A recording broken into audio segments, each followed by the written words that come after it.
Les années 60-70 constituent un point tournant donc, pour l'affirmation identitaire, vous l'avez vu.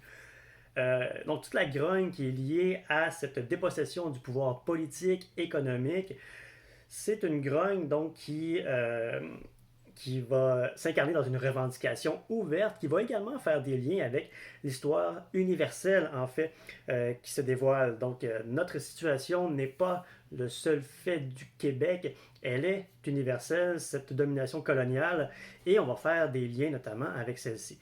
Que ce soit les colonies en Asie ou que ce soit les colonies antillaises, il y aura des points de contact entre les réalités.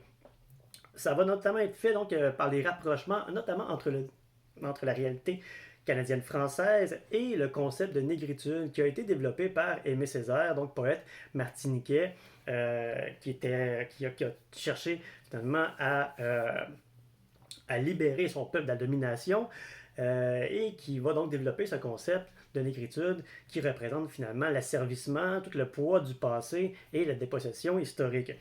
C'est pas tout à fait étranger à la situation canadienne-française, même si évidemment c'est pas la même réalité qui aurait été subie au fil de l'histoire.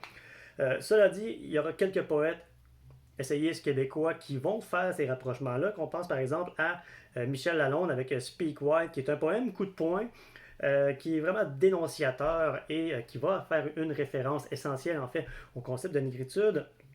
Et aussi pour Pierre Vallière qui va publier un essai donc en 1968, un essai qui va marquer son époque, qui va aussi dénoncer la situation canadienne-française en faisant certains rapprochements avec ce concept-là.